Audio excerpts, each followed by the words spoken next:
السلام عليكم. عمرك شفت قبل كده بيت جميل وشكله حلو قوي من بره، تيجي تدخله من جوه تلاقيه خرابه؟ ايه رايك فيه؟ اهو ده بالظبط وصف الانسان اللي مش حافظ حاجه من القران. قال رسول الله صلى الله عليه وسلم: الرجل الذي لا يحمل في صدره شيئا من القران كالبيت الخرب. السؤال: ازاي تكون انت الانسان اللي ربنا سبحانه وتعالى خلقه عشان يعبده ويعمر ارضه؟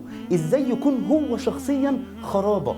ازاي مطلوب منه انه يكون خليفه لله ويعمر الارض وهو مش حافظ حاجه من كلام الله القران، كتالوج التعمير والتغيير؟ لما سالنا على فيسبوك مين يا جماعه نفسه يرجع يحفظ تاني ويراجع القران، الاف في دقايق قالوا انا، وناس قالت نفسي، وناس تانيه ما علقتش وحسوا نظام يا عم انت قلبت علينا المواجع من كتر عدد المرات اللي بدأوا فيها حفظ قرآن وما كملوش. ولما سألنا يا ترى يا جماعة ايه هي اهم الاسباب اللي خلت ناس من اللي نفسها يحفظوا قرآن دول بيبدأوا وما يكملوش، لقينا 5 اسباب رئيسية.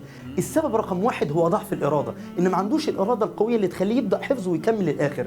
السبب رقم 2 ان حفظ القرآن في حياته حاجة ثانوية، ما هياش اهم حاجة في حياته واولوية رقم 1. السبب رقم 3 غياب الصحبة المحفزة على الحفظ وغياب المحفظ الثابت وان مفيش حد بيتابعه. رقم 4 ان مفيش خطة واضحة ومحددة هو ماشي عليها. السبب الخامس يا جماعة هو ان ناس كتير ما بتعرفش تحفظ قرآن جنب الدراسة، خصوصا لما بتضغط عليهم المذاكرة وبينشغلوا ايام الامتحانات وبيوقفوا الحفظ، فمش عارفين ايه الحل. عشان كده عملنا الحلقة دي. السؤال الأول: إزاي نحفظ قرآن مع الدراسة؟ ولا أقول لك ما تيجي نستنى اما نخلص دراسة وبعد كده نبقى نحفظ براحتنا على رواقة؟ المفاجأة يا جماعة إن عكس ما أنتم متوقعين، إن فترة الدراسة اللي أنت مشغول فيها دي هي الفترة الذهبية لحفظ القرآن، لأنك بعد ما هتخلص دراسة هتنشغل أكتر وهتخش في طاحونة الدنيا ودوامة الحياة ومش هتلاقي وقت تحفظ حفظ جديد، يا دوبك تراجع اللي أنت حفظته قبل كده وصعب قوي لو حفظت حاجة جديدة. طيب إيه الحل؟ كل الفكرة ان انت تبقى عارف ان ايام الدراسة في فترات بيزيد فيها الضغط والمذاكرة والامتحانات فبيقل فيها الحفظ او يقف شوية، وفي فترات تانية زي ايام الاجازة هتزود فيها الحفظ. فعشان كده بنقول المفروض انك تدخل الحفظ ايام الدراسة في كل يوم في حياتك، الصبح بدري، في المواصلات، في مسجد الكلية، مع اصحابك، ويكون ليك درس قرآن ثابت بتحترمه وبتهتم بيه زي الكورسات بتاعت الدروس بتاعت الدنيا بالظبط، ان يبقى في ايام ثابتة ومحددة بتروح فيها كورسات القرآن زي اي كورس تاني. ولازم تبقى عارف ان في عندنا 3 شروط مهمين قوي قوي قبل ما تبدأ حفظ. الشرط رقم 1 وجود محفظ ثابت قريب منك عشان ما تتحججش انه بعيد وتكون بتحبه وبتخاف منه. الشرط الثاني وجود صحبة محفزة بتشجعك وتحفزك على الحفظ. الشرط الثالث وجود جدول ثابت تكون ملتزم بيه كويس قوي وتمشي عليه بالكلمة. السؤال الثاني: ازاي نعمل خطة واضحة وقوية ومحددة لحفظ القرآن ايام الدراسة؟ اغلب الجداول يا جماعة المعمولة ما بتراعيش نقطة ان في فترات معينة الحفظ بيقل فيها جدا او بيقف، زي ايام الميدترمات وايام الامتحانات وبعض الايام اللي بتقع في رمضان، الفترات اللي انت بتبقى تعبان فيها او مش قادر تحفظ. فاللي احنا هنعمله يا جماعة ان احنا هنعمل مع بعض نظام جديد وبنخلي في كل سنة 3 شهور زيادة بنراعي فيهم الامتحانات والميد تيرم والايام ممكن تقع منك في رمضان او لو كنت تعبان او عندك ظروف وانشغلت وما عرفتش تحفظ. فعندنا يا جماعه 3 انظمه، تعالوا نشوفهم مع بعض. عندنا 3 مستويات للحفظ. المستوى الاساسي لو انت هتحفظ صفحه واحده بس في اليوم، يعني ربعين بس في الاسبوع، ده معناه انك ان شاء الله هتختم القران خلال 3 سنين. ده المستوى الاول.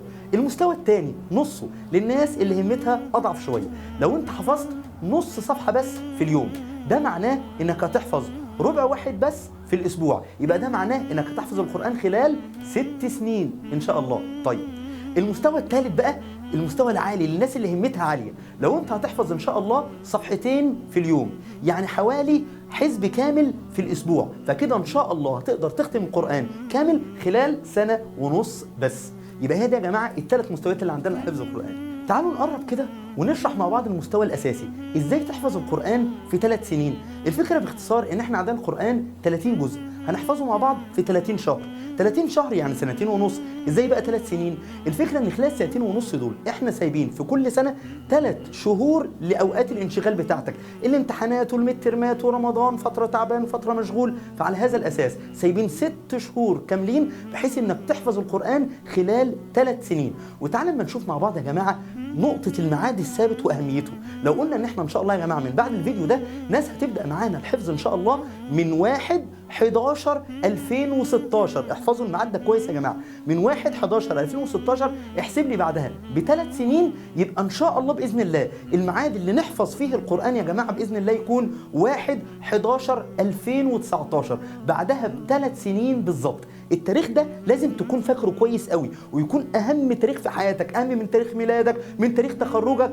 ده تاريخ حياه قلبك الحقيقيه وميلاد قلبك مع القران، انك تكون من حفظه القران ومن حمله القران. التاريخ ده لازم تكتبه كويس قوي وتبروزه وتحطه قدامك في اوضتك وعلى مكتبك وفي كل حته قدام عينيك، تنام وتصحى بتحلم بيه، لان ده فعلا هيكون اهم يوم في حياتك. ومن الحاجات اللي احنا بنحلم بيها يا جماعه فريق احلى شباب، حلم سنه 2020 ان شاء الله في 2020 ان في اول اجازه نص السنه في فبراير 2020 نجمع ان شاء الله الاف الناس اللي هتحفظ معانا ان شاء الله في الفيديو ده ابتداء من النهارده، ونشجع بعض طول ال3 سنين ان شاء الله لحد ما نحتفل مع بعض بيوم حفظنا في فبراير 2020 ان شاء الله. تعالوا يا جماعه نشوف مع بعض ازاي نحفظ الجزء في شهر. قدامنا طريقه من اثنين. الطريقه الاولانيه لو هنتعامل مع الجزء على انه 20 صفحه، فكده هنحفظ ال 20 صفحه كل يوم صفحه، وجه واحد بس، نحفظ ال 20 صفحه في 20 يوم، هيتبقى لنا 10 ايام نفضل نقضي ال 10 ايام يا جماعه كلها مراجعه. دي الطريقه الاولانيه. الطريقه الثانيه انك هتتعامل مع الجزء على انه 8 ارباع، تحفظ كل اسبوع ربعين. وقلنا ان احنا الطريقه العمليه اكتر واللي ماشيه مع الطلاب اكتر انك تبقى بتحفظ مرتين في الاسبوع. قلنا سبت وثلاث او حد واربع او اثنين وخميس او يوم الجمعه ومعاه يوم في الاسبوع، ويبقى كل مره بتسمع فيها ربع. بالمنظر ده ان شاء الله هتقدر انك تحفظ الجزء خلال شهر ان شاء الله. حد يقول لك طب معلش سؤال فني، هنبدا منين وهنمشي ازاي؟ في ناس بدأت حفظ من سورة البقرة، وفي ناس استطولوها وما قدروش ان هم يكملوا فيأسوا وما كملوش، انما اغلبنا من واحنا صغيرين كنا بدأنا حفظ من جزء عام وحافظين صور كتير منه. فهنعرض عليكم يا جماعة مشروع مهم قوي اسمه مشروع المحطات السبع لحفظ القرآن الكريم. تعالوا يا جماعة نشرح لكم مشروع المحطات السبع لحفظ القرآن الكريم. عندنا 7 محطات متدرجين في صور القرآن والتجويد والتفسير هنحفظ بيهم القرآن ان شاء الله. تعالوا نشوف مع بعض هنبدأ منين وهنمشي ازاي. اول حاجة هنبدأ بيها يا جماعة ان شاء الله من اخر القرآن، من عند جزء عام. كتير مننا يا جماعة حافظ من هو صغير صور كتير من جزء عام، نكمله ونراجعه وناخدها دفعة قوية بإنجاز في الحفظ من البداية. المحطة اللي بعد كده يا جماعة ان شاء الله من سورة قاف، هنحفظ من سورة قاف لحد جزء عام. طيب المحطة الثالثة هناخد من عند سورة ياسين، هنحفظ من سورة ياسين لحد سورة قاف. كده يا جماعة ان شاء الله هنكون حفظنا ربع القرآن، وجوانا حماس كبير جدا بالإنجاز اللي عملناه وشوق كبير عشان نحفظ السورتين اللي نفسنا نحفظهم من زمان، البقرة وآل عمران، عشان يجوا غمامتان علينا يظللوا يوم القيامة. فنروح بسرعة يا جماعة ان شاء الله للمحطة الرابعة لحفظ القرآن الكريم، محطة البقرة وآل عمران. بعد كده يا جماعة ان شاء الله هنروح للمحطة الخامسة، هنروح لحد سورة الكهف. هناخد بقى يا جماعة من حد سورة الكهف لحد ياسين. بعد كده لسه لنا محطتين بس، الستة والسبعة، قربنا خلاص ان شاء الله. ناخد ان شاء الله المحطة الستة يا جماعة من عند سورة النساء لحد الأعراف، والمحطة الأخيرة من الأعراف لحد الكهف، وهتكون آخر سورة بنحفظها إن شاء الله يا جماعة سورة الإسراء، ونختم القرآن بإذن الله. نيجي يا جماعة للسؤال الثالث والأخير، ايه علاج ضعف الإرادة؟ السبب الرئيسي اللي اكتشفنا ان اغلب الناس اللي بدأوا وما كملوش بسبب ضعف الإرادة. ازاي نبدأ المرة دي بجد وما نرجعش تاني؟ يلا يا جماعة كل واحد يجيب ورقة وقلم ونكتب مع بعض 15 سبب هيفرقوا معانا جدا جدا في علاج ضعف الإرادة، ويكون من الأسباب المعينة على حفظ القرآن الكريم. أول وأهم سبب يا جماعة إخلاص النية لله وصدق النية مع الله. المخلص مسدد وموفق، واصدق الله يصدقك. يمكن انت في مرات قبل كده ما كانتش نيتك خالصه بنسبه 100%، خليها المره دي صادقه مع الله وخالصه لوجه الله سبحانه وتعالى، وهيعينك وهيسددك. الحاجه الثانيه يا جماعه الاستعانه بالله. واحد يقول لك انا ما بعرفش احفظ، واحده تقول انا ماليش في الحفظ. انت ما تقدريش، انت ما تقدرش، لكن ربنا سبحانه وتعالى يقدر. انت بالاستعانه بالله تقدر. طيب رقم 3 يا جماعه، رقم 3 نقطه خطيره بننساها وممكن تكون دي السبب الحقيقي في ان الحفظ وقف، الذنوب يا جماعه. الحل الثالث هو ترك الذنوب. فاكرين يا جماعه الامام الشافعي لما قال وهو بيسال شيخه عن سبب ضعف الحفظ قال له ايه؟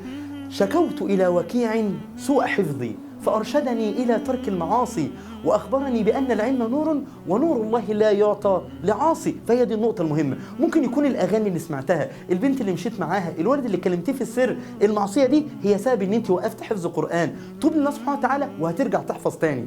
بعد كده يا جماعة السبب 4 و5 و6، الثلاث شروط الرئيسيين اللي قلناهم قبل ما تبدأ حفظ، نفتكرهم مع بعض. رقم 4 المحفظ الثابت القريب منك اللي بتحبه وتخاف منه.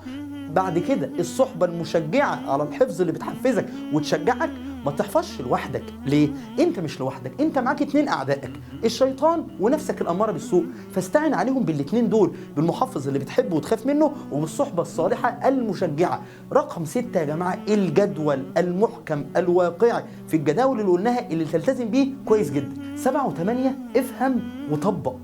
اتعلم التفسير هيفرق معاك في الحفظ جدا. والاهم من الكلام ده كله التطبيق. طبق الكلام اللي انت بتحفظه هيثبت في دماغك جدا. 9 و10 استعين بقى بالعلوم الحديثة وطرق الحفظ الجديدة. استخدم الخرائط الذهنية لحفظ القرآن الكريم، وفي عندنا كتاب في كده. واستخدم المصاحف الملونة والتفصيل الموضوعي الملون، هيساعدك جدا في الحفظ. رقم 11 و12 القرآن اللي في ايدك والقرآن اللي على موبايلك.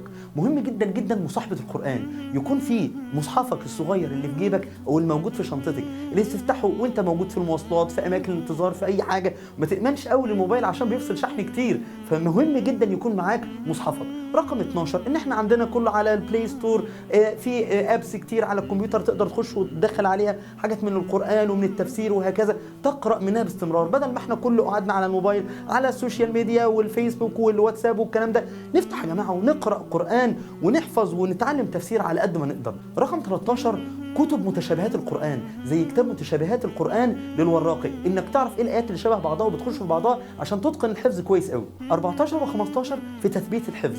رقم 14 استخدم الحفظ بتاعك ده في صلاتك، في النوافل، في قيام الليل، دي اكتر حاجة هتثبت عندك الحفظ. رقم 15 تعهد القرآن، لما رسول الله صلى الله عليه وسلم يقول تعاهدوا القرآن فوالذي نفسي بيده لهو أشد تفلتا من الإبل في عقولها.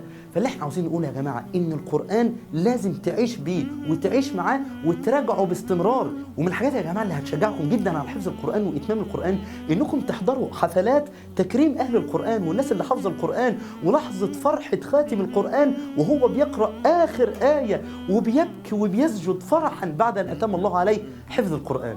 وفي النهاية يا جماعة نوصل للمشهد الختامي، مشهد اللقاء. أكتر مشهد مؤثر فيا أنا شخصيا، والدافع الرئيسي اللي مخليني أنا شخصيا بعمل الفيديو ده ونفسي أن أنا أحفظ القرآن إن شاء الله.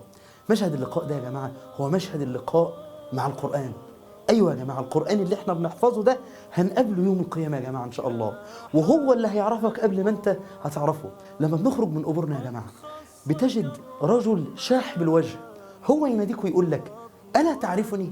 ما أنتش عارفني؟ فأنت تقول له أنت مين؟ أنت تحس إنك وشه مش غريب عليك، أنت حاسس إنك عارفه بس مش عارف ده مين. فيقول لك ألا تعرفني؟